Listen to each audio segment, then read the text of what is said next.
Good morning. So we are up bright and early this morning. It is about 6:30 in the morning, I think. Let me just check that. No, it is 5:30 a.m. in the morning. That is how early we are up right now. And as you would have seen from the title, my Lake Tanganyika Cichlid have been doing a little bit of breeding. So we're gonna head downstairs and I'm gonna show you that.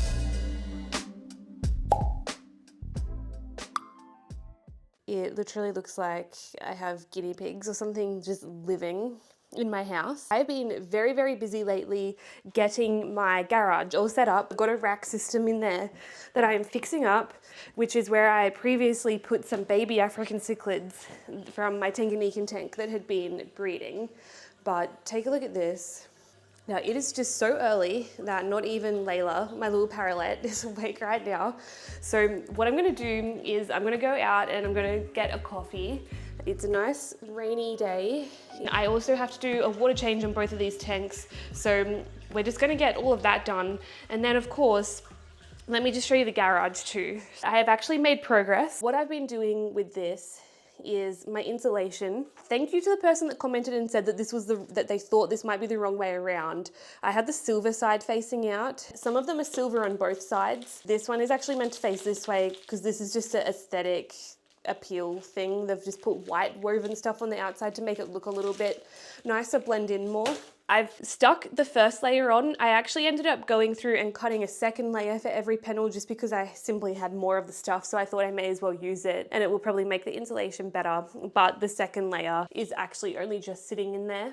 Now, the other reason that I thought it was a good idea to do that is because this didn't quite actually cover the whole panel. So I thought it's probably not good to have little gaps actually still showing when I'm wanting to insulate it and it gets so hot. So I thought may as well just do the double up. That will just seal any little areas or anything like that that actually didn't get covered. Outside of doing the YouTube stuff, I work pretty much full time. So I just fit in stuff wherever I can. I have not made more progress on cleaning these tanks. That's going to be what my goal will be throughout this week. We have to go to the tip. So I've basically been tearing off tape because I know that for the tip they're recycling, they take cardboard boxes and they take foam, but they don't like having the actual sticky tape on there. So this is my life right now. I don't want this here. I did this yesterday. Let's get into the video.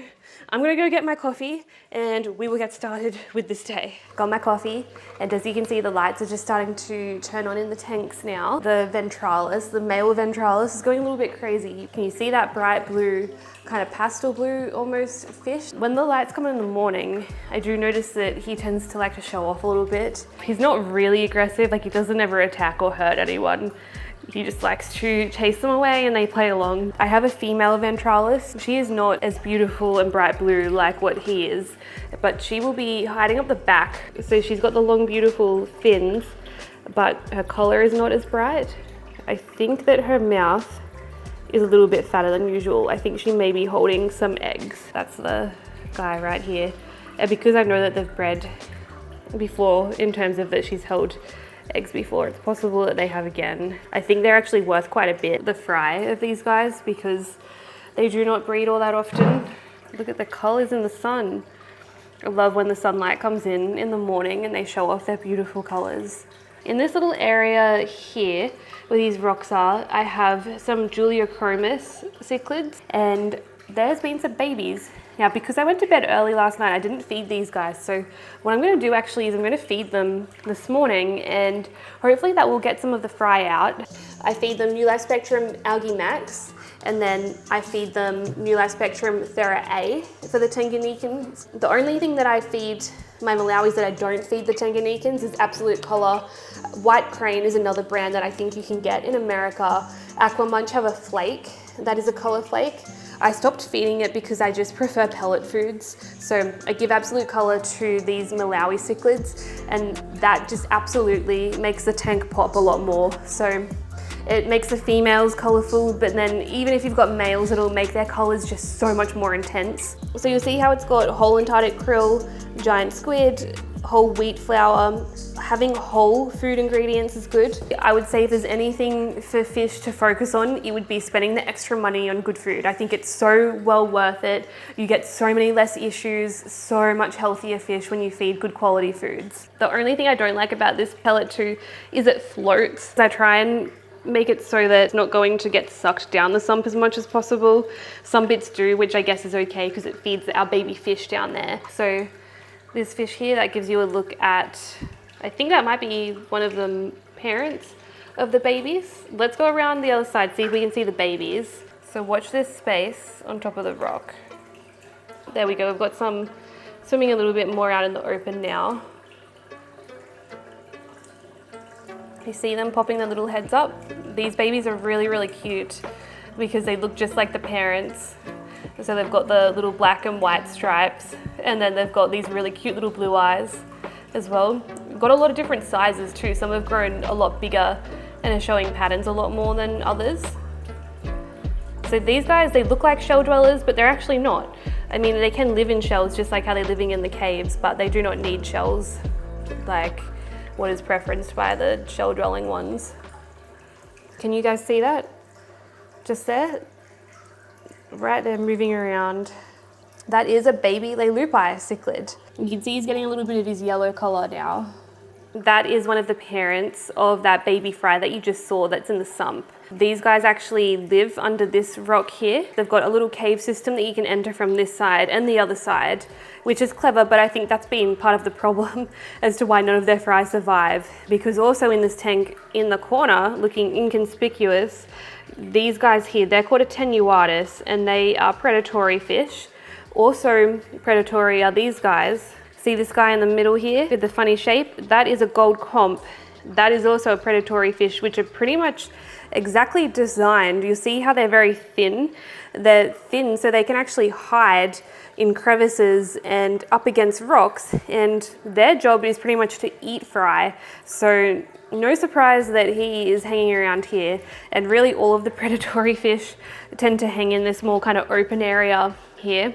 I've got some other ones that are called black Calvus that I cannot see right now. They will sit like that as well, like pretty much vertical, and just hide near the entrance to the cave and get the fry. This rock here is just a bunch of black lava stone. You'll sometimes see this in the aquarium store in red, but it's a really nice, light, kind of airy stone.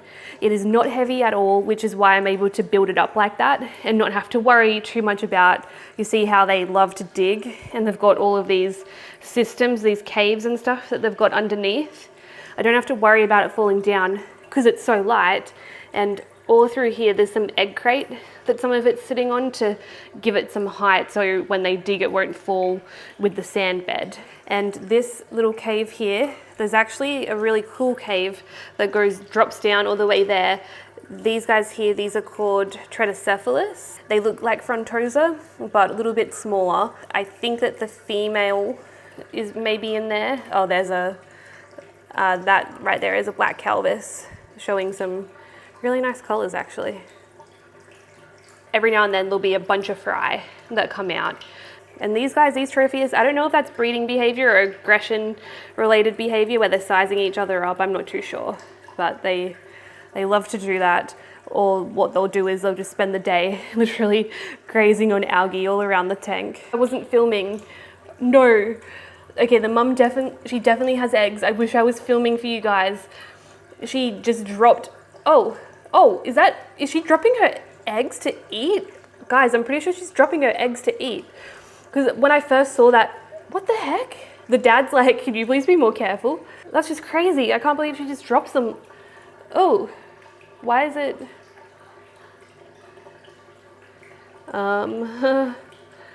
Is she eating her eggs by accident? What's all that stuff going everywhere? That's not normal. Did you guys just see all of that stuff come out of her gills? I know that food will do that sometimes, but this food, you know, they don't break into bits that much. I think she was maybe just like, this is too hard, I give up. I just want to eat, and just ate her eggs or something maybe. I don't know, that was weird. Maybe I should take them next time because it doesn't really look like she's holding anything anymore. Well, that was crazy. At least we got that on camera. That was pretty cool to get on camera. I mean, not cool for the eggs, but a cool thing. I mean, what are the chances of witnessing that? The pothos plant is growing out of the sump. It literally forced its way out of the cabinet to the top of the tank. But it's great for taking out nitrates in the water, so I do not mind. And it looks nice too, I think.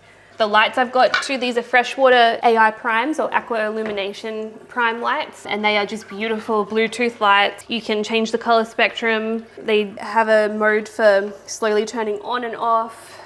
I absolutely love AI lights, like absolutely love them. This is just called an aquarium gravel vacuum or siphon that you can get from most pet stores here in Australia.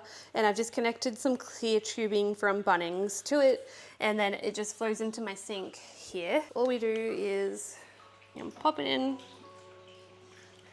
and then I do the gross thing, which I know everyone's gonna yell at me for. I just suck on the end. And then I like having clear tubing because you can see the water coming through, turn it on, into here.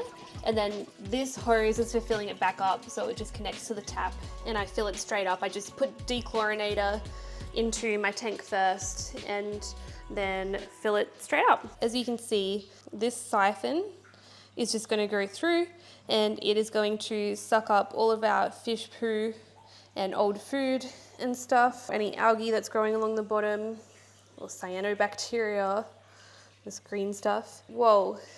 Sorry, didn't mean to put that rock in your territory. It really does not take too long. Like I could do a full water change, 80% water change on my Malawi tank in about 40 minutes using the siphon and the pump. It just depends if you use that big pump or not out into the garden. But just go around as so and get all of those poopies out. Uh-oh. Are you awake? Are you awake this morning? What? Are you eating? Hello? Do you want to say hello? Hey? Do you want to come out? Yeah, we're filming this morning.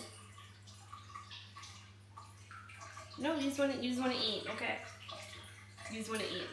She's always got a little bit of food because she's so tiny. I never want her to not have access to food, basically. But how good is that? Oh my goodness. It's morning food. Yes. All right, so before I turn the tap on, I'm just going to add 2 caps of prime. Then we just got our Tanganyika buffer, which keeps our water at an 8.4 pH. So we're just going to add that in. We need to make sure that we don't overfill it. So, you know, for one, we don't want heaps of that water going into the sump when it hasn't been sitting in the tank, because we've added the dechlorinator in while it's here. It's good just to let it have some time to settle. But once it just gets to there and you see a little bit getting sucked in, that's when I will turn it off, because where it will overflow, if it is going to, will be in that sump. And this here where the pump is called the true sump, because being the last chamber of water, sometimes it may be a little bit lower than the rest if this water is being obstructed in some way, but ultimately the water level in the last spot where the water hits will show us where our water actually is in the sump. This is called an automatic top-off system, and it will automatically fill the tank up, fill the sump up if it gets too low in this level here. This little tubing here is where our water runs into our sump. We have our ATO tank. So this here, you can see that that's getting empty. So when we finish filling up our main tank, then we're going to chuck the hose in here and fill this all the way up too. That will help make sure that our pump will never run dry. And now there is one more thing that we have to do for our sump as well while it's filling up. And it's not clean it, but we should probably clean it at some point. But it's kind of like cleaning it. So we're gonna head around to this other side. This is the side that the water gets sucked in. Water is going down here through these pipes and then into here. And this is where it hits first. This is like your sump's mechanical filtration, like the first pad on a canister filter. So it's just a little thing that pops out like that. Little cup. And then you just pop your little cup back in as so. So pump is on. This is a very strong pump, so it's only on like half its capacity of what it can actually do in terms of its speed of pumping the water back into the tank. If it gets too low, that can happen sometimes if you've put too much filter floss in, some type of blockage where the water's not actually getting to that last chamber fast enough. But it's looking like we're going to be all good. Sometimes it's not and you hear it, and then I just run around to the back and turn it off and figure it out, but it looks like we're balancing out nicely. Let's get our lids back on, another really important step, and finish taking care of our Malawi tank. I'm gonna go pack the car with all of the cardboard and everything so that we're ready to go to the tip. We should be making pretty good time to be ready to leave here by about 12 o'clock. So time is going well. I've already got some stuff in there.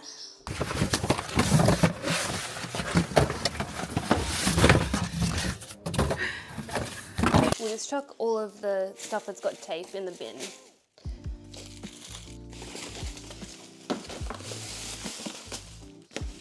Alright, so it is 11:55.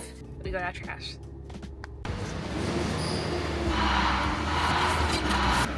Done. Up there, that is the Story Bridge of Brisbane, and as you can see here, if you park up top, you get to go up that huge, really tall glass lift, which I am not going up, thank goodness. It's going to be on the Brisbane River, which I will show you. Can I have your paw? Good boy! Oh, so cute! Yeah. So good! One more paw. Other paw? Good boy. Get right up close. Licky, licky. That's such a cutie. The Brown River. Beautiful. It's 7:30 now and I am back home. That was a big day. So we got the tip done, which was good, and we got both of these tanks cleaned. I just cleaned the Malawi one off camera because I wanted to focus on the Tanganyikan one today. But if you're interested, I've got whole playlists on both of these tanks about all of the stocking in them and about the filtration, about the tanks themselves too. So check those out for more information. I will link them in the bio and I'll add them on here so you can click on some of the playlists as well to check them out. Marina, who I was at lunch with, so really exciting news. Let me just get my phone so I know that I get the date correct. On Sunday the 8th of December, put it on here. So Sunday the 8th of December, Atlas will be having their opening of their outdoor area. I am so excited. Atlas Aquarium is where I did a video a couple weeks ago. Also, Diagula Wildlife is going to be there, and he will be bringing a bunch of Australian wildlife like koalas, sugar gliders, echidna, but I'm really looking forward to that and I hope to see some of you guys there as well. Every subscribe counts, so if you want to help support the channel and help us get to 100,000 subscribers, make sure that you subscribe. It's totally free, and you can even hit that little bell and that'll give you a notification each time I upload a new video. Alright, that will do for this one, and I will see you in the next one. Bye. Say bye.